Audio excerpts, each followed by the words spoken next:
But यश बहुत कम time था, मतलब 28 मई 2023 को यूपीएससी प्रीलिम्स हुआ एंड 9 जुलाई को आरबीआई ग्रेड बी का फेज 1 था। बीच में ईपीएफओ का भी एग्जाम आप प्रिपेयर कर रहे थे, 2 जुलाई को था। तो ये बहुत ही कम टाइम फ्रेम में 3 एग्जाम आपको देने थे और बहुत ही ब्रॉड एग्जाम्स थे। तो उसके लिए आपकी प्लानिंग कैसे थी? क्योंकि ये बहुत ही अच्छी स्ट्रेटेजी है। अगर आप लोग सुन रहे हैं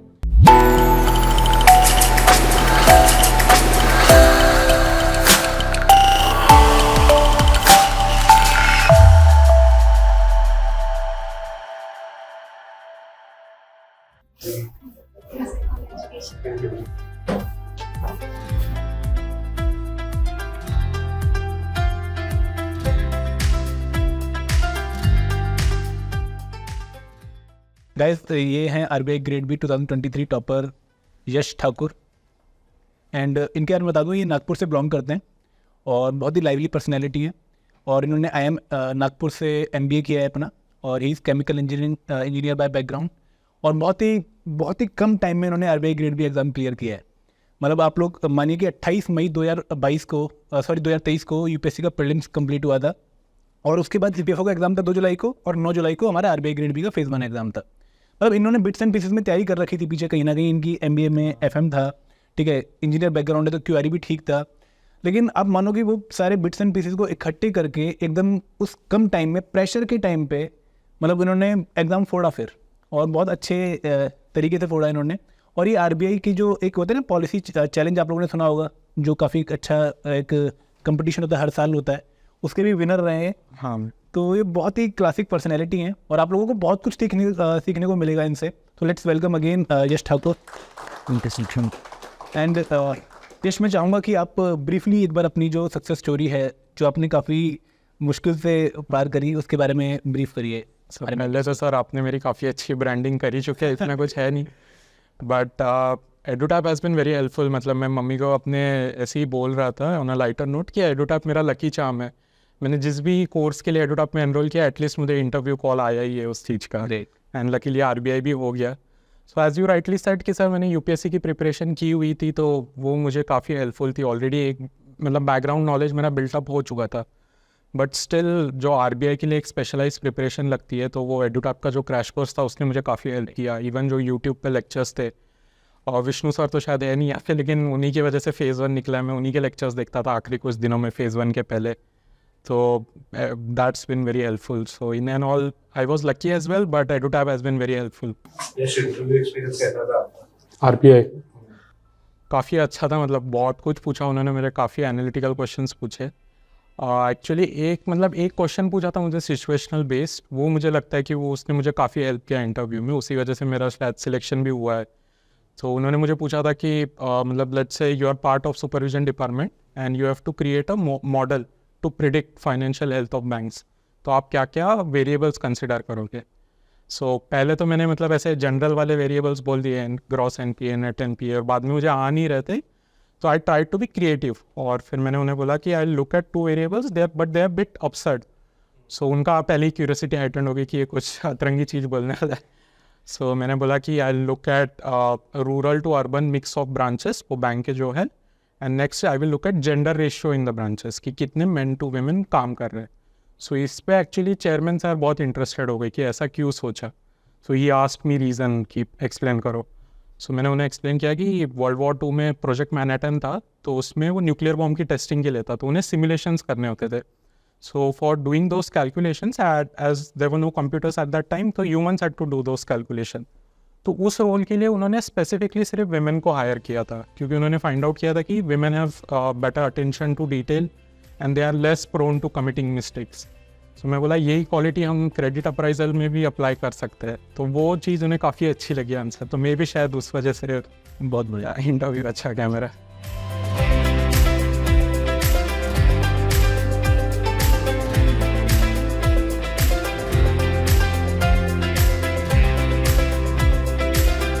hello everyone, welcome to another episode of success story session. और आज हमारे साथ एक बहुत ही स्पेशल गेस्ट यश ठाकुर, जिन्होंने recently RBI grade B 2023 exam qualify किया है। और यश से बातें करने से पहले, इनसे बहुत कुछ सीखने से पहले, मैं आप लोगों को यश के बारे में कुछ बातें बताना चाहूँगा। यश ने केमिकल इंजीनियरिंग करी है और उसके बाद उन्होंने डाटा एनालिस्ट की जॉब करी है पुणे में। फिर उन्होंने जॉब को लेफ्ट किया फॉर यूपीएससी प्रिपरेशन और फाइनली 2023 में उन्होंने RBI grade B exam clear किया है। और यश एक बहुत ही हम्बल पर्सन है, बहुत ही मेहनती पर्सन है और बहुत ही सिंसियर हैं टुवर्ड्स हिज प्रिपरेशन। तो इनसे बहुत कुछ सीखने को मिलने वाला है आप लोगों को। तो यश, मैं एक बार फिर से आपका स्वागत करना चाहूँगा सेशन में। Thank you, it's my pleasure to be here sir. And Yash, मैं चाहूँगा कि आप एक बार अपने बारे में ब्रीफली लोगों को बताएं, अपना एजुकेशन बैकग्राउंड, अपना प्रिपरेशन बैकग्राउंड एंड अपना जॉब बैकग्राउंड, ताकि इन लोगों को आपके बारे में पता लगे। राइट सर, सो मोस्टली तो सर आपने इंट्रोड्यूस कर ही दिया है। सो मैंने अपना mostly born and brought up in Nagpur. मैंने केमिकल इंजीनियरिंग किया, देन मैंने MBA किया IIM नागपुर से, एंड आफ्टर दैट मैंने 2 साल का वर्क एक्सपीरियंस है मुझे पुणे में। एक data analytics and forecasting firm थी, एक फार्मा कंपनी के लिए मैं फोरकास्टिंग करता था। आफ्टर दैट मैंने जॉब लेफ्ट किया after 2 years of work experience, और मैं UPSC के लिए प्रिपेयर करना मैंने चालू किया। सो मैंने 2 अटेम्प्ट्स दिए UPSC after not being able to clear prelims this year. So मैंने सोचा कि it's better to move on. मतलब मैं पहले भी सोच रहा था कि थोड़ा बहुत तो बैकअप होना ही चाहिए, प्लान भी होना ही चाहिए। तो मैं RBI के लिए मैंने फॉर्म तो भर ही दिया था। So I moved on and tried for RBI, और लकीली मतलब सब मैंने एडुटेक का क्रैश कोर्स भी लिया था, तो उससे मैंने पढ़ना चालू किया धीरे धीरे, और फिर इस बार हो गया लकीली। ग्रेट। तो यश, यहाँ पे आपने बोला कि आपने 2 अटेम्प्ट्स के बाद जो है वो RBI की तरफ आप मूव ऑन करो। तो ये पहले डिसाइडेड था कि मैं 2 या 3 अटेम्प्ट लूँगा, या फिर सोचना शुरू कर दिया था कि प्लान भी होना चाहिए? सर ये तो मैं मतलब स्टार्टिंग से ही सोच लिया था कि प्लान भी तो होना ही चाहिए। मतलब मैं थोड़ा ऐसा रिस्क एवर्स टाइप का बंदा हूँ, मैं ऐसा बहुत ज़्यादा रिस्क नहीं लूँगा। तो ये तो मैंने सोचा ही था कि मुझे कुछ करना है। RBI भी एक्चुअली सर मैंने सोचा हुआ था कि अगर ये नहीं होता है तो मैं RBI करूँगा। उसका एक रीज़न ये था कि जब मैं MBA में था तो एक कंपटीशन होता है RBI पॉलिसी चैलेंज, तो मैं उसमें मैंने पार्टिसिपेट किया था। तो उसके मैं नेशनल फाइनल्स तक गया था। सो उसमें मुझे पहली बार समझा कि RBI कैसे काम करता है, मॉनेटरी पॉलिसी क्या होती है, MPC कैसे फंक्शन करता है। तो मुझे काफ़ी अच्छा एक्सपीरियंस था। इवन जो नेशनल्स हुए थे वो मुंबई में जो HQ है RBI का, पोर्ट में वहाँ हुए थे। सो वो मुझे काफ़ी अच्छा एक्सपीरियंस था। तो मैंने तभी सोचा था कि मे बी अगर किसी दिन यहाँ काम करने मिल जाए तो काफ़ी अच्छा ऑर्गेनाइजेशन है और काफ़ी इंपॉर्टेंट है देश। सो सर मैंने वहाँ सोचा था, बट फिर वो आफ्टर साइड थॉट UPSC के वक्त इतना सोचा नहीं। बट जब नहीं हुआ तो फिर मैं सोचा if not UPSC then let's go for another thing which I love. तो फिर मैंने सर RBI। बहुत बढ़िया हो। लेकिन यश, यहाँ पे ना एक पॉइंट रहता है कि हमें ना लगता है कि यार UPSC में एटलीस्ट 3 या 4 अटेम्प्ट देने चाहिए, क्योंकि UPSC एक बहुत ही डिफिकल्ट एग्जाम है और बहुत मेहनत करके ही हम उसको क्वालिफाई कर पाते हैं। तो आपको लगता है कि 2 अटेम्प्ट्स इज़ क्वाइट अर्ली कि मैं UPSC की जगह कुछ और सोचूं?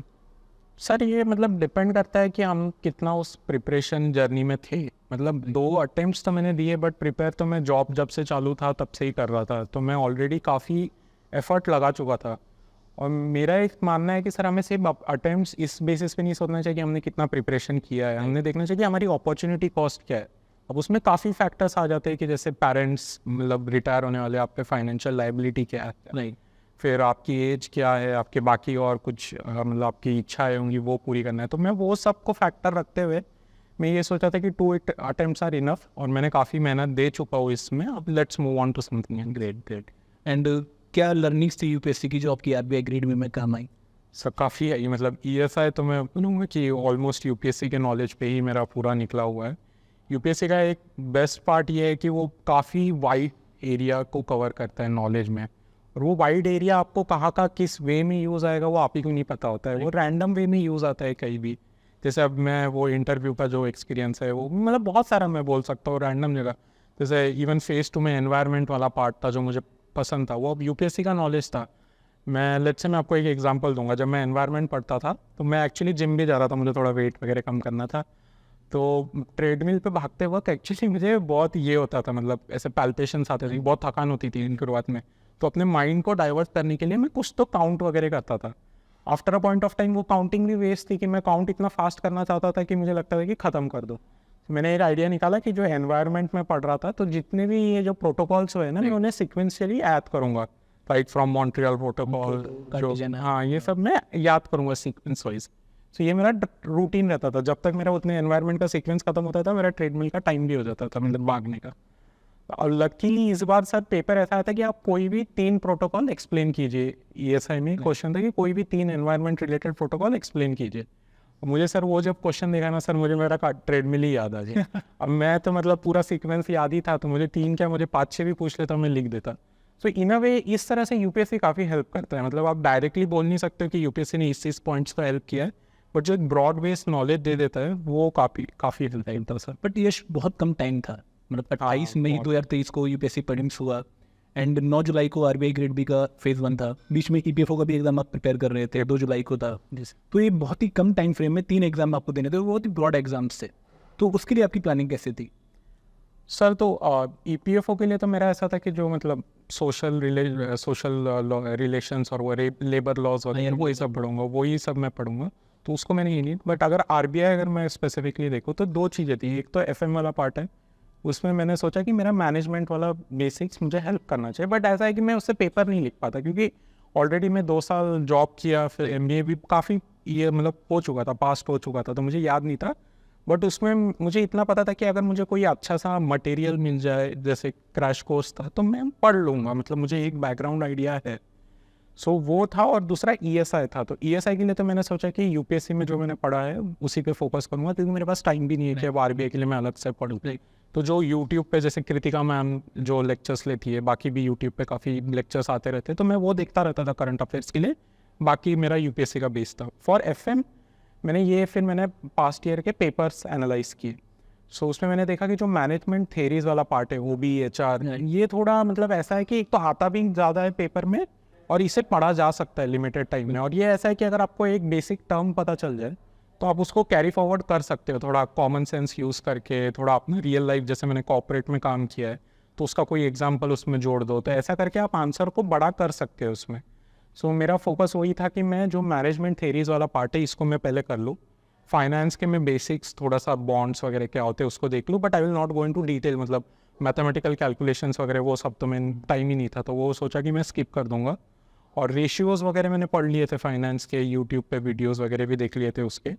सो for FM I focused on management theories, और ESI mostly UPSC plus YouTube lectures. तो ये सब यूपीएससी के एग्जाम से पहले कर लिया था या फिर फेज़ 2 के टाइम पे? सो ईएसआई वाला पार्ट तो मैंने इकोनॉमी पढ़ रहा था, वो हो गया था। एफएम वाला मैंने यूपीएससी के बाद किया सर। बहुत कम टाइम लगी। हाँ, 1 महीना जो था उसी में मुझे करना पड़ा। एंड उसमें फिर क्यूआरई भी प्रिपेयर करना है। उसमें हाँ राइट सर, वो क्यूआरई भी था। एक्चुअली ऐसा था कि मैं कंफ्यूज था कि दो की नहीं, तो एक्चुअली अंचित सर एक बार एक सेशन ले रहे थे, वो जो वर्कशॉप्स होती है ना, तो उस पर एक एस्पिरेंट ने यही क्वेश्चन पूछा था कि सर मैं मेरे जैसा ही केस था उनका भी, कि मैं यूपीएससी में फेल हो चुका हूँ, अभी आरबीआई का अटेम्प्ट बचा है, सर मुझे देना चाहिए कि नहीं। तो अंचित सर ने बोला था कि और मुझे कोर्स लेना चाहिए कि नहीं, ऐसा कुछ क्वेश्चन था उसमें। तो अंचित सर ने बोला था कि देखो देना तो काफ़ी मतलब मुश्किल है, अगर दे के भी पास हो गए तो ये बहुत rarest of the rare case होगा। बट अगर आप ये सोच रहे हो कि बिना कुछ कोर्स खरीदे या कुछ वापस से आप बेसिक बुक्स पे जाके अगर 1 महीने में करोगे तो ये ऑलमोस्ट इम्पॉसिबल है, भूल जाओ।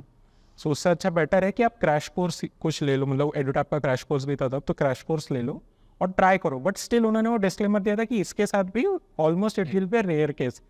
सो वो मैंने सोचा, और फिर उन्होंने ये भी बोला था लास्ट में कि बट ये भी सोच लो कि अगर इस टाइम पीरियड में मेहनत करनी तो मे भी तुम्हें बाकी लाइफ टाइम में पढ़ना ना पड़े वापस से, तो पूरी जान लगा दो ऐसा। तो वो मुझे काफ़ी मोटिवेटिंग लगा एक्चुअली वो वाला पार्ट। तो मैं बोला हाँ यार अब फेल तो हो ही चुके हैं, तो अब लेट्स ट्राई। सो मैंने वो क्रैश कोर्स सर फिर खरीद लिया, और फिर उसके बाद मैंने वो क्रैश कोर्स से ही पढ़ना चालू किया, और मैंने मैनेजमेंट थियरीज ऑलमोस्ट कवर कर लिया था।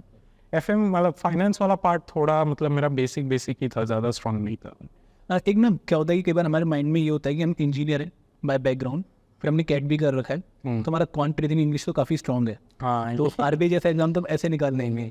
लेकिन जब रियलिटी चेक होता है ना, जब हम एग्जाम देने बैठते हैं तो लगता है कि यार ये क्या है, क्योंकि ये सब्जेक्ट्स ऐसे हैं जहाँ पे प्रैक्टिस बहुत चाहिए। करेक्ट। अगर आप कंटिन्यूटी में नहीं है तो आपको पक्का एक शॉक लगने वाला है। तो आपने बहुत अगेन लिमिटेड टाइम में इन कंपोनेंट्स को कैसे मैनेज किया? इसमें राइट सर, ये आप सही बोल रहे हैं। मतलब ये, और ये तो पता है ये थोड़ा ईगो पे भी आ जाता है कि हमने कैट निकाला है, आईएम में भी गए थे, ये तो हो जाएगा। ये ईगो बहुत ख़राब चीज़ है एक्चुअली। और वो जो आरबीआई का भी क्यूआरई काफ़ी अच्छा लेवल का होता है, ऐसा ईजी तो होता नहीं कि बिना पढ़े चलेगा और हो जाएगा।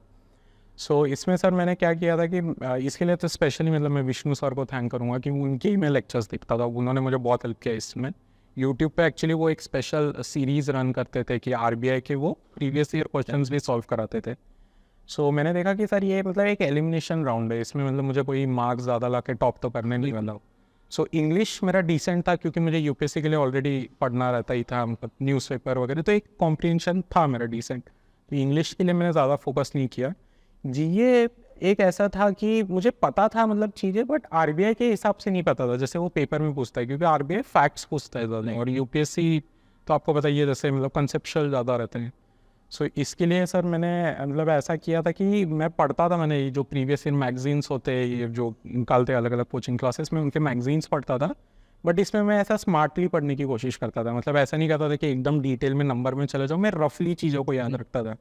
जैसे मतलब अगर मुझे कोई नंबर याद रखना है, कोई रेपो रेट या कोई इंडाइस का नंबर याद रखना है, तो मैं एग्जैक्ट ऐसा डेसिमल पॉइंट में याद नहीं रखूँगा कि 4.54 है, ऐसा नहीं याद रखूँगा। मैं कुछ याद रखूँगा कि हाँ 4 to 5 के बीच में समवेयर इन द मिडल 4.5, मतलब मैं ऐसी कोशिश करता कि जिससे जो मेरा मेंटल स्ट्रेस है उस नंबर को याद रखने का वो कम से कम रहे। सो वो मैं फोकस करता था जीए के लिए। For quant and reasoning sir मैंने ये देखा कि इसमें ईजी वाले क्वेश्चन चूज करना ही मतलब एक विनिंग स्ट्रेटेजी है। बाकी तो आप क्वेश्चन कितने भी सॉल्व करो, it's not going to make you anything, मतलब कुछ भी आपका नाम मेरिट लिस्ट में नाम आएगा ना कुछ होगा। सो मैंने सर वो फोकस किया कि कौन से चैप्टर्स है जो मेरे लिए ईजी है। सो मैं इसमें मैंने मतलब पॉइंट आउट किया कि मुझे जैसे लगा कि सिलोगिज्म हो गया, डायरेक्शन सेंस हो गया, और फिर मैंने थोड़े ऐसे थंब रूल्स बना लिए थे कि जैसे मतलब एक पर्टिकुलर टाइप का अगर केसलेट है तो मैं उसे सॉल्व करूँगा। जैसे मुझे ये जो डेट ऑफ बर्थ वाले जो केसलेट होते हैं वो मुझे काफ़ी कॉम्प्लिकेटेड लगते हैं, तो मैं वो कभी सॉल्व ही नहीं करता मैं। इवन इफ वो बाद में जाके पता चले कि बहुत ईजी है फिर भी मैं छोड़ देता था सब से। और फिर जैसे वो सीटिंग अरेंजमेंट वाले केसलेट होते हैं वो मुझे ईजी लगते थे, तो फिर मैं उन्हें पहले सॉल्व कर लेता था। तो इसे ऐसे मैंने कुछ थंब रूल्स बना लिए थे कि अगर ऐसा टाइप का क्वेश्चन आता है तो मैं पहले उन्हें सॉल्व करूँगा। इवन क्यूआरई में भी सर जैसे मतलब सिलोगिज्म जहाँ भी होता था ना तो मैं पहले जाके सिलोगिज्म ही सॉल्व करता था, मैं ढूंढता था पेपर में पहले कि कहाँ पे, अगर वो नहीं है तो फिर दूसरे क्वेश्चंस पे मूव करता था। सो मैंने ये स्ट्रेटेजी सर अडॉप्ट की थी। ये बहुत ही अच्छी स्ट्रेटेजी है अगर आप लोग सुन रहे हैं। ठीक है, आपको ना अपनी स्ट्रेंथ और वीकनेस पे काम करना होता है और आपको बहुत जल्दी आइडेंटिफाई करना पड़ता है कि आपकी स्ट्रेंथ कहाँ पर, आपकी वीकनेस कहाँ पर है, और उसी के हिसाब से आपकी प्लानिंग भी होनी चाहिए।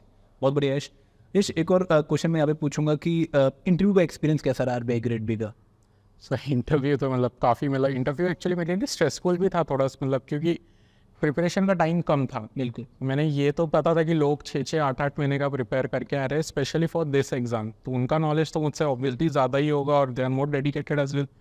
सो मुझे ये काफ़ी टेंशन था कि मैं क्या करूँ इसके लिए। तो बट और ऐसे ग्रुप्स भी है, जैसे एडुटैप का भी एक ग्रुप होता है इंटरव्यू के लिए, तो उसमें लोग डिस्कस भी करते थे बैंकिंग रिलेटेड नॉलेज, और मुझे कुछ नहीं पता होता था इतना डेप्थ में। सो मैंने सोचा कि ये तो मुझे आने नहीं वाला, तो मैंने सोचा कि मैं सिर्फ अपने स्ट्रेंथ्स पे फोकस करूँगा। तो मैंने ये किया कि मुझे पता था कि इंटरव्यू में ऐसा है कि अगर आप सिंपली अगर एक एग्जाम का अगर एक मोटो देखो तो कैसा होता है कि first round is elimination, second round is what do you know and how do you right it in verbal form, present it in verbal form, and interview is what do you think and how do you present it in oral form, communicate कैसे करते हैं। सो ये what do you think वाला जो part है, मैं सोचा कि ये पार्ट मेरा अच्छा होना चाहिए, मेरा जो ओपिनियंस है वो काफ़ी मतलब एक नॉलेज पे बेस्ड होना चाहिए, ऐसे नहीं कि मैं कुछ भी रैंडमली चीज़ें बोल रहा हूँ। तो मैंने अपना फोकस इस पे किया कि मेरा ओपिनियंस अच्छा रहना चाहिए, कि मुझे पता था वो बैंकिंग रिलेटेड कुछ पूछेंगे तो वो तो मुझे आने नहीं वाला इतना डिटेल में, अगर कोई रेगुलेशन वगैरह पूछ लिया। लेकिन अगर मुझे कुछ इश्यूज़ पूछते हैं, मैक्रो इकोनॉमिक इशूज़ या आरबीआई ऐसा क्यों करा, जो कि मुझे पूछा भी गया इंटरव्यू में, वो मुझे अच्छे से पता होना चाहिए, मतलब वेल इन्फॉर्म्ड ओपिनियन होना चाहिए। सो इसके लिए सर मैंने पहले तो ये किया, न्यूज़पेपर पढ़ा, न्यूज़पेपर में थरोली पढ़ता था, मैंने एक बिजनेस न्यूज़पेपर भी चालू कर दिया था। तो और बाकी भी मतलब मैंने सब्सक्रिप्शन ले लिया था, लेकिन मैं उनके सिर्फ एडिटोरियल्स वगैरह ऐसे कुछ भी इंपॉर्टेंट लगता था आरबीआई रिलेटेड वो पढ़ता था। सो वो किया, और सर उसके बाद मैं यूट्यूब काफ़ी यूज़ करता था इंटरव्यू के वक्त, तो मैंने ना पॉडकास्ट देखना चालू किया। तो जैसे इकोनॉमिस्ट होते हैं, संजीव सान्याल हो गए, या ऐसे बाकी भी जो एक्सपर्ट्स होते हैं, मैं उनके काफ़ी पॉडकास्ट देखता था, और वो एक काफ़ी अच्छा ओवरव्यू देते थे कि इकोनॉमी का कैसा चल रहा है, क्या सिचुएशन है, क्या प्रॉब्लम्स है, आगे जाके क्या गवर्नमेंट सोच रही है ये। तो मुझे एक ब्रॉड आइडिया हो गया था कि कोई भी अगर इशू पूछा जाए तो मैं उसको एक स्ट्रक्चर करके कुछ बता सकता हूँ। सो ये दो चीज़ें मैं काफ़ी हेविली यूज़ करता था। और फिर तो सर बाकी जैसे आरबीआई के कुछ रिपोर्ट्स होते हैं, फाइनेंशियल स्टेबिलिटी रिपोर्ट हो गया, एक फंक्शंस एंड वर्किंग पीडीएफ होता है, वो काफ़ी यूज़फुल होता है, उसमें आरबीआई के सारे फंक्शंस वगैरह बताए, डिपार्टमेंट्स बताए, तो वो सब मैंने ब्रशअप किया था सब। इस यहाँ पे ना मेरा एक क्वेश्चन है, आपकी बातों से ही एक क्वेश्चन मैंने फ्रेम किया कि आप ना, अगर मैं उस सिचुएशन को फ्रेम करूँ, आपका यूपीएससी प्रीलिम्स ख़राब हुआ है, बहुत कम टाइम है, और आपको 2 एग्जाम्स देने हैं, ईपीएफओ और आरबीआई, और आप अपने प्लान बी की तैयारी कर रहे हो, और वो प्लान बी किसी और का प्लान नहीं है जिसके लिए पूरी फोकस तैयारी कर रहा है, राइट। तो वो कहीं डिमोटिवेटिंग फैक्टर होगा मेरे लिए तो आपने किस तरीके से टैकल किया उस पर्टिकुलर प्रॉब्लम को? क्योंकि काफ़ी लोग हम जैसे फेस करते हैं इस चैलेंज को, बार बार मन में आ रहा होता है यार आप उन लोगों से कम्पीट करोगे पूरे टाइम ही इसी के लिए पढ़ रहे हैं, तो आपके लिए क्या एक स्ट्रेंथ था, मतलब किस तरीके से आपने डील किया इस प्रॉब्लम पे? सर ये तो था, मतलब मुझे ये हमेशा लगता था कि कुछ लोग इसके लिए, जैसे आपने बोला ये बहुत अच्छा है समराइज किया, कि वो किसी का प्लान है जो मेरा प्लान भी था। और वो एक काइंड ऑफ, मुझे ये भी लगता था यार मैं सही में इतना वर्दी हूँ भी कि नहीं, कि जो इतना मेहनत कर रहा है उस चीज़ के लिए। बट इसमें मैं बोलूँगा सर, मेरे पेरेंट्स ने मुझे काफ़ी मोटिवेट किया। उन्होंने मतलब उन्होंने बोला कि ठीक है, अगर यूपीएससी सोचा था अब नहीं हुआ, कोशिश किया, कुछ और चीज़ पर कोशिश करो, किसी एक चीज़ को लेके बहुत ज़्यादा इमोशनली अटैच मत हो। तो वो मुझे मतलब काफ़ी उन्होंने हेल्प किया। उन्होंने इनफैक्ट मुझे ये भी बोल दिया था कि अब हो गया यूपीएससी, अब छोड़ दो, मतलब अभी इसकी पढ़ाई मत करो, अब जो अपॉर्चुनिटी हाथ में है अब उस पर फोकस करो। तो फिर उस चक्कर में सर मैंने, ऐसा था कि मैंने थोड़ा बहुत अपने आप को कोशिश, पर आप राइटली, मैं ये हमेशा सोचते रहता था कि अब मैं कैसा होगा, लोग इतने सीरियस है, तो ये बहुत सोचता था। यश, एक ना जर्नी ऐसी चल रही थी कि हमने जॉब छोड़ी और बहुत अच्छी पेइंग वाली जॉब छोड़ी, फिर यूपीएससी निकला नहीं, तो घर वालों का एक मतलब एक वो होता है कि रिएक्शन कई बार दिख जाता है बातों बातों में। तो कभी ऐसा हुआ कि फादर ने रिएक्ट किया हो या मदर ने रिएक्ट किया हो कि मतलब नेगेटिवली रिएक्ट, तो मतलब ऐसा नहीं कि मुझे डांटा हो, ऐसा नहीं रिएक्ट किया, बट हाँ वो था कि वो जो एक उन्हें भी टेंशन जो दिखता है या गिल्ट दिखता है ना, वो मैंने कई बार देखा है। मतलब किसी और को जॉब लग गई, या कोई फैमिली फ्रेंड है, या किसी को कुछ अच्छा जॉब लग गई, किसकी शादी हो गई, तो वो मम्मी के आंखों में थोड़ा पता ही चल जाता था बेटा। और सर ऐसा था कि मेरा ना मतलब थोड़ा हाई लेवल पे एंड हुआ था एजुकेशन। ऐसा था कि मतलब मैंने केमिकल इंजीनियरिंग किया, फिर आईएम किया, वहाँ पे मुझे गोल्ड मेडल मिला था। तो मतलब घर में ऐसा था कि ये बच्चा तो कुछ अच्छा ही करेगा, सबको वही लगता था। और फिर यूपीएससी अगर नहीं हुआ तो फिर उनको लग रहा था यार ऐसे कैसे हो गया, हम तो इसको इतना अच्छा समझते थे। तो वो पेरेंट्स के लिए भी एक था वो थ्रेशोल्ड। बिल्कुल। सो जब भी किसी को जॉब लग रही है, किसकी शादी हो रही है ना, तो वो ऑटोमेटिकली मेरे पे ही याद आता है, यार ये तो कुछ नहीं कर रहा है, ऐसे टाइप का। तो फिर मम्मी के आंखों में थोड़े आंसू आ जाते थे, पापा भी मतलब थोड़े शांत शांत से रहते थे। तो वो कुछ उन्होंने मुझे कभी ऐसा डायरेक्टली बोला नहीं, वो प्रेशर आने नहीं दिया मेरे पे, लेकिन मुझे समझ जाता था। वो एक फीलिंग खुद को भी गिल्ट होता है। और सर जॉब भी था, अच्छा वेल पेइंग जॉब था, मैं सेटल्ड भी था, अपने मेरे सारे लाइबिलिटीज़ क्लियर हो गए थे, मतलब आई कुड एंजॉय लाइफ में। वो स्टेज से खुद छोड़ के आता था, तो वो गिल्ट मुझे बहुत ज़्यादा था कि मैंने कुछ गलत डिसीजन ले लिया है शायद से। तो अगेन इन फीलिंग्स को कैसे पॉजिटिवली चैनलाइज किया, क्योंकि उस टाइम तो फ्रस्ट्रेशन आती है ना यार, क्या है सर ये मतलब बहुत मुश्किल है ये। इसके लिए मतलब ऐसा है कि एक बिलीफ सिस्टम होना बहुत ज़रूरी है। जैसे मेरे ग्रैंड पेरेंट्स हैं, मैं उन्हीं को याद करता था कि मे बी जो उन्होंने सोचा है कुछ अच्छा ही सोचा होगा। मैं मतलब मेरा ऐसा था कि अगर जैसे वो एक कोई डायलॉग भी शायद, मन का हो तो अच्छा, ना हो तो और भी अच्छा। तो ऐसा मैं सोचते रहता था कि ये शायद ग्रैंड पेरेंट्स का ही ब्लेसिंग्स है, या वो सोच रहे कुछ और अच्छा सोच रहे होंगे मेरे लिए, तो लेट्स कंटिन्यू, मतलब मैं वही सोचता था। But I agree it's very difficult for ये। यश, अगर इस बार आरबीआई ग्रेड भी ना निकलता फिर? सही में मुझे नहीं पता कि क्या होता अगर इस बार नहीं, क्योंकि रियली मेरे पास कोई प्लान सी था नहीं काइंड ऑफ। मे बी मैं आरबीआई वापस ट्राई करता, क्योंकि इस बार पेपर देख के मुझे ऐसा लगा कि इट्स डूएबल, मैं लिख सकता हूँ, ऐसा था। तो मे बी मैं आरबीआई के लिए वापस प्रिपेयर करता, one more attempt, if not I would prefer for banking exams. तो अब जब रिजल्ट आया फाइनली, तो क्या रिएक्शन थी मदर और फादर की? सर पहले तो डिसबिलीफ था सर, उन्हें विश्वास ही नहीं हुआ कि रिजल्ट आया। सो मैं मतलब पहले ऐसा सोचता था कि जब रिजल्ट आएगा तो मैं बहुत खुश वगैरह होगा, ऐसा चिल्लाऊंगा या कुछ चीयर करूंगा ऐसा। बट ऐसा कुछ हुआ नहीं। मतलब जैसे ही रिजल्ट आया, मैंने रोल नंबर देखा, मुझे याद था मेरी मम्मी बाजू में बैठी थी, तो मैंने उन्हें बोला मम्मी हो गया आरबीआई जो दिया था। मम्मी को भी कुछ समझ में नहीं आया एकदम से क्या बोल दिया इसने, ऐसे ही बैठा। सो फिर मम्मी ने बोली तुम्हें कैसे पता हुआ? मैं बोला रिजल्ट आया, रोल नंबर की लिस्ट है। तो बोले रोल नंबर याद है? मैं बोला हाँ याद है, बायोडाटा में लिखा हुआ है इतने बार, याद है अभी। तो बोले ऐसे कैसे याद है? बोले रिजल्ट मतलब वो एडमिट कार्ड खोलो। तो फिर एडमिट कार्ड खोला लैपटॉप पे, फिर वो रोल नंबर देखा, और फिर बोला मम्मी हाँ यही नंबर है। फिर भी विश्वास नहीं हुआ उन्हें। बोले पेपर पे लिखो वो रोल नंबर, और फिर एक एक डिजिट मैच करो। फिर जाके जब वो हुआ तो फिर उन्हें विश्वास हुआ कि सही हुआ। तो फिर मतलब वो बहुत खुश थे, वो भी रोने थोड़ा चालू कर दिए थे। फिर पापा को फ़ोन किया, उन्हें भी विश्वास नहीं, उन्होंने मुझे एडमिट कार्ड मंगवाया और रिजल्ट मंगवाया, खुद के ऑफिस के लैपटॉप पे जाके देखा, किसी एक कलीग से चेक करवाया। तो वो काइंड ऑफ डिसबिलीफ था, बट इन द एंड सब खुश थे। और मेरे फादर भी पीएसबी में है, मतलब पब्लिक सेक्टर बैंक में, तो उन्हें पता है वैल्यू आरबीआई ग्रेड बी की। तो उनके कलीग्स भी उन्हें सब कॉन्ग्रेचुलेट कर रहे थे, हायर अथॉरिटीज़ भी कर रहे थे। So after a lot of time मतलब ऐसा कुछ एक मोमेंट आया जहाँ पे मैं अपने पेरेंट्स को प्राउड फील करा सकूँ, वो मेरे लिए सबसे अच्छा पार्ट था रिजल्ट से। राइट, जस्ट बहुत टाइम लगा होगा फीलिंग को सिंक इन होने में। हाँ काफ़ी सर, हमें अभी भी मतलब पूरी तरह से थिंकिंग नहीं होता है वो फीलिंग, वो जो रिजल्ट आया था। बट सर वो रिलीफ जो एक है ना कि आफ्टर सो मेनी फेलियर्स, और जो यूपीएससी के बाद का जो फेलियर था वो तो बहुत ही बेकार फेज था। मतलब फेज़ 1 के पहले मतलब मैं जब भी आंसर की भी देखता था तो मैं रोना ऐसा थोड़ा चालू कर देता, तो बहुत ख़राब फेज था। तो उसके बाद से जो वो रिलीफ आया रिजल्ट के बाद, it's something different, more than happiness it is relief. Yash, आपके फादर PSB में थे, है ना, Union Bank of India. Union Bank. तो उसी वजह से गवर्नमेंट जॉब की तरफ इंक्लिनेशन था, या फिर डिसाइडेड था कि मुझे UPSC की तरफ जाना ही है पहले ही? गवर्नमेंट जॉब ऐसा नहीं था, मतलब इंक्लिनेशन काइंड ऑफ, मुझे ऐसा था कि कुछ मीनिंगफुल और पर्पसफुल करना था सर। एक्चुअली सर मैं आपको अगर बताऊँ तो UPSC भी मेरा ऐसा प्लान ही नहीं था काइंड ऑफ। मुझे आर्म फोर्सेस में जाना था। मैं जब 12th स्टैंडर्ड में था, मैंने NDA वगैरह भी दिया था, SSB वगैरह। मुझे आर्म फोर्सेस जब मैं नहीं हो पाया, मेडिकल रीज़न से मेरा नहीं हो पाया वहाँ पे, तो फिर मैंने सोचा कि what next. So if I can not contribute through security, maybe I will do service. So service से पब्लिक सर्विस आई, और उसी बीच में MBA वगैरह भी किया, तो RBI का नॉलेज आया। तो मुझे पता चला कि RBI भी एक काफ़ी इंपॉर्टेंट ऑर्गेनाइजेशन है जो मैक्रो इकोनॉमिक स्टेबिलिटी के लिए काम करते हैं। उसके पहले RBI का मुझे बस इतना ही आइडिया था कि RBI नोट छापता है, और मेरे पापा, मैं जब छोटा था तो बोलते थे कि just like I am your father, RBI is father of banks. मुझे इतना ही पता था कि कुछ बैंक्स का कोई बड़ा कोई ये होता है RBI, बाकी डिटेल नहीं पता था। जब MBA किया तो मुझे पता चला कि RBI का इंपॉर्टेंस क्या है। सो फिर मैंने सोचा कि let's move towards this services. तो पहले UPSC ट्राई किया, if not then army class. And Yash, generally लोगों को ना जिम जो होता है वो स्ट्रेस बस्टर होता है, कि चलो हम पूरे दिन तैयारी कर रहे हैं, अब जिम जाके थोड़ा सा रिलैक्स होते हैं, या फिर अपनी फिजिकल एक्टिविटी पे ध्यान देते हैं। तो आपका जिम में भी पढ़ाई चल रहा था, एंड आपने बोला जैसे एनवायरनमेंट, ट्रेडमिल पे आप एनवायरनमेंट की प्रोटोकॉल्स हो कर रहे हो, राइट। तो आपका एक्चुअल में स्ट्रेस बस्टर क्या था?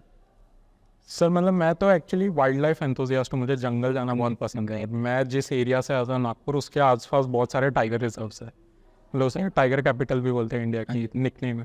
सो तो मैं जंगल वगैरह जाता था अगर ऐसा टाइम मिलता है तो। If not that then sir मैं ऐसे ही मतलब वेब सीरीज़ वगैरह कुछ देख लूँगा, या डॉक्यूमेंट। जैसे मुझे World War II वगैरह बहुत पसंद है सर, मतलब वर्ल्ड वॉर्स पे पढ़ना, हिस्ट्री का शौक है, तो फिर जो ऐसे डॉक्यूमेंट्री हो गए तो मैं वो देखता था सर। राइट।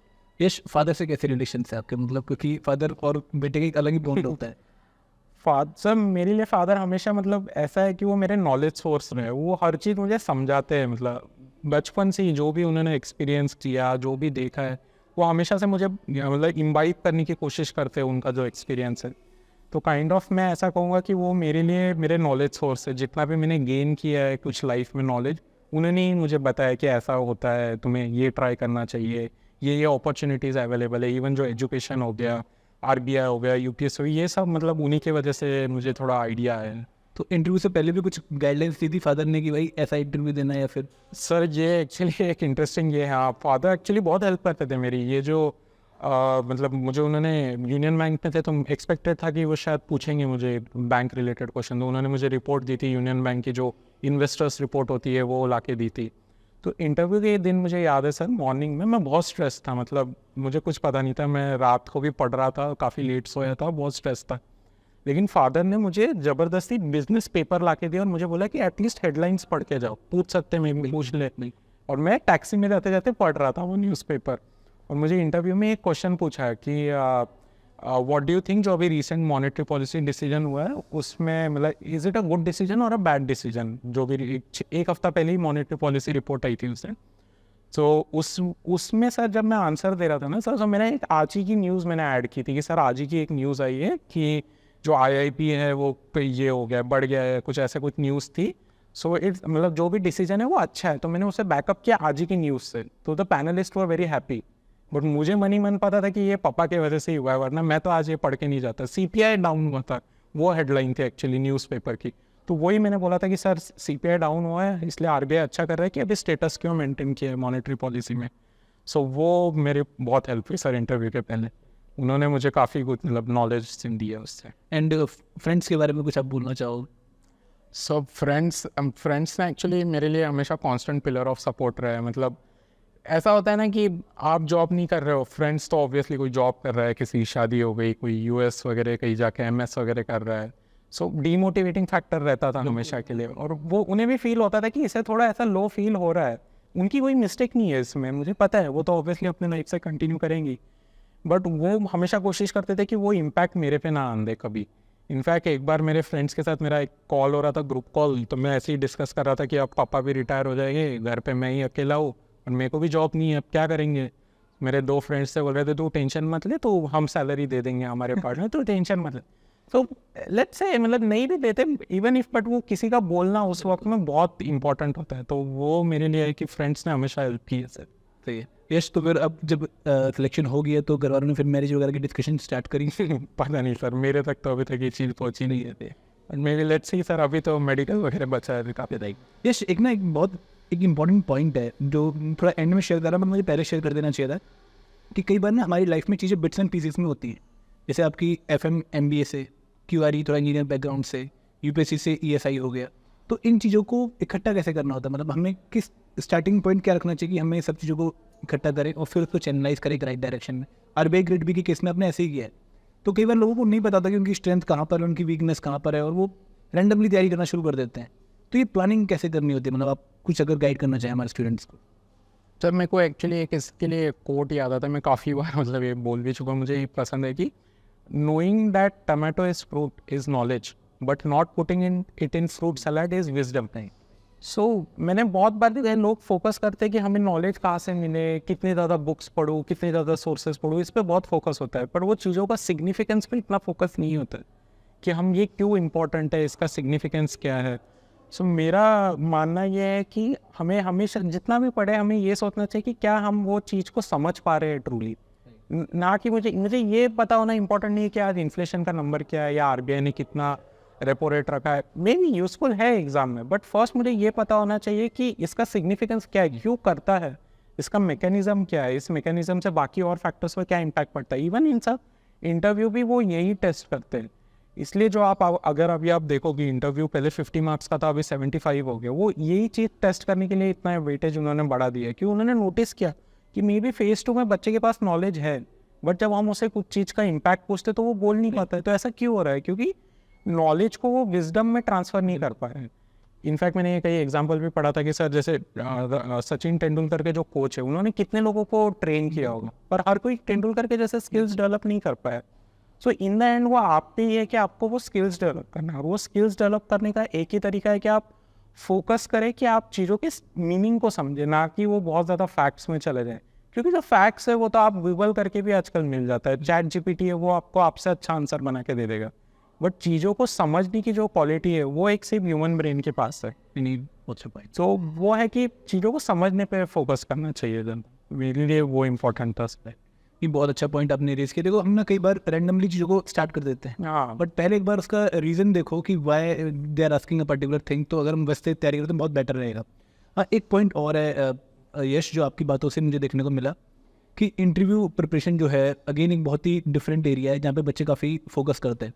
आपके केस में ना गैप ईयर्स थे, 2 साल का गैप ईयर था, और आपने जॉब भी बहुत मतलब अच्छी छोड़ी थी। तो इंटरव्यू में आपके माइंड में था, बैक ऑफ द माइंड था कि यार ऐसे क्वेश्चन पूछेंगे? यस सर था, मतलब इसका मुझे बहुत फियर था वो पूछेंगे, और ऊपर से पूछेंगे किया क्या, तो किया तो मैं UPSC बोलूँगा, फिर उन्हें लगेगा कि ये तो प्लान बी सोच क्या है, तो वो बहुत नेगेटिव दिखता है। तो ये एक्चुअली मैंने सोचा था, और इसमें ना एक्चुअली सर मुझे मॉक इंटरव्यूज़ काफ़ी हेल्प किए। तो उन्होंने मुझे बोला था कि मतलब यू शुड नॉट, मतलब ऐसा फील नहीं होना चाहिए बोर्ड को कि ये as a use and throw treat कर रहा है RBI को, कि UPSC नहीं हुआ तो चलो अब RBI कर ले, ऐसा फील नहीं आना चाहिए।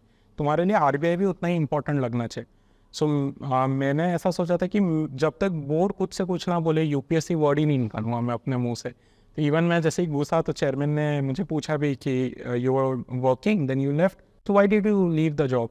सो मैं पहले अगर मैं होता ना सर मॉक इंटरव्यू में बोलता तो प्रिपेयर फॉर UPSC, बट यहाँ मैंने UPSC नहीं, सो मैं बोला sir to prepare for competitive exams. So उन्होंने बोला अच्छा, सो थोड़ा कॉम्पिटिशन वर्क बीटी हो, ऐसा बोल के मुझ पर हंस, मतलब थोड़ा सा स्माइल दिया मुझे। तो बोला यस इट बिट बी, तो UPSC उन्होंने खुद से पूछा, बोला yes sir UPSC and RBI as well. तो बोला which how much attempts have you given for RBI। तो बोला sir this is my first attempt for RBI। और वहाँ से फिर उन्होंने मतलब कंटिन्यू किया, फिर उन्होंने भी ज़्यादा मतलब मुझे प्रोब नहीं किया कि क्यों जॉब छोड़ा है ये ऑल किया। बट इसमें एक चीज़ मैं मतलब एस्पिरेंट्स को बोलना चाहूँगा कि इनफैक्ट जो UPSC बैकग्राउंड है कि आप प्लीज़ मतलब वो UPSC का हैंगओवर मत लेके जाए। UPSC एक ऐसा है ना कि वो हैंगओवर कर देता है इतने मेहनत करने के बाद। मैं तो UPSC दे के आया, मैंने मेंस दिया है, इंटरव्यू दिया है, बट वो आपको सब भूल जाना पड़ेगा। आप RBI के लिए दे रहे हो तो आप RBI पे फोकस कीजिए और पूरा डेडिकेशन RBI के लिए दिखाइए। अगर बोर्ड को ऐसा कहीं भी लगता है कि आप RBI को एज अ सेकंड प्रायोरिटी समझते हो और UPSC को first, so it will not look good, they will definitely give like less marks. बहुत ही अच्छा पॉइंट यश ने अगेन रेज किया कि हमें एग्जाम रिक्वायरमेंट के हिसाब से चलना चाहिए, ना कि डिफरेंट एग्जाम्स को मिक्सअप करना चाहिए। यश, एक और क्वेश्चन मैं अभी पूछूंगा आपसे, एंड प्रॉब्ली लास्ट पार्ट है हमारा, कि एडुटेप से आपका कॉन्टैक्ट कैसे हुआ? सब फर्स्ट तो जैसे आपने EPFO का बोला था, तो मैंने आपका कोर्स लिया था EPFO। तो वो मुझे काफ़ी अच्छा लगा था। आपकी टीचिंग भी काफ़ी अच्छी, बाकी टीचर्स भी अच्छे से पढ़ा रहे थे। और एक चीज़ मुझे बहुत अच्छी लगी एडुटैप की, जो यूज़र इंटरफेस है वो काफ़ी मतलब ईजी है। मतलब ऐसा नहीं कॉम्प्लिकेटेड नहीं है, इतना सारा नॉलेज कहीं भी स्कैटर नहीं है, पता ही नहीं है कहाँ से क्या लेना है कहीं नहीं।